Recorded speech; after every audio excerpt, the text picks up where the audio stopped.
सिंध के शहर कराची से निकला हुआ पीटीआई का ट्रेन मार्च पहुंचा ज़िला नौशेरो फ़िरोज़ के पटीदन रेलवे स्टेशन पर। कराची से निकला हुआ ये लॉन्ग मार्च, ट्रेन मार्च जिसे कहा जाता है, उसमें पीटीआई के रहनुमाओं की बड़ी तादाद मौजूद।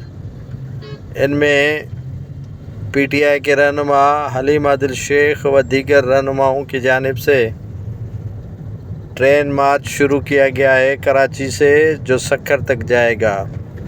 हैदराबाद, नवाब शाह और दीगर रेलवे स्टेशंस पर बड़ी तादाद में पीटीआई के कारकुनान मौजूद थे। ये मनाज़िर आप देख सकते हैं पीटीआई के कारकुनान के हैं जो पटीदन में इस ट्रेन मार्च के भरपूर इस्तकबाल के लिए पहुँचे हैं। पीटीआई के चीफ़ ऑर्गेनाइज़र शाहीन और दीगर रहनुमाओं की बड़ी तादाद इस ट्रेन मार्च में शरीक है और पीटीआई के बानी इमरान खान की रिहाई के लिए ये ट्रेन मार्च शुरू किया गया है, जो सक्खर में इख्तिताम पजीर होगा। अलसुबह कराची से निकला हुआ ट्रेन मार्च मुख्तलिफ रास्तों से होता हुआ रेलवे स्टेशन पटीदन पर पहुंचा तो कारकुनान की बड़ी तादाद पहले से ही मौजूद थी, जिन्होंने ट्रेन मार्च का भरपूर इस्तकबाल किया।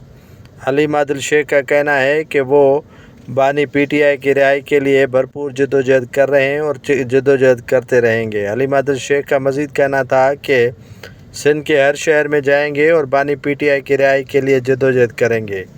ट्रेन मार्च के बाद लॉन्ग मार्च भी करेंगे और एहतजाज का सिलसिला शुरू कर रखा है, जो जारी व सारी होगा। पीटीआई के रहनुमाओं का कहना है कि जब तक बानी पीटीआई की रिहाई मुमकिन नहीं हो सकती, उस वक्त तक उनका एहतजाज और धरने जारी रहेंगे।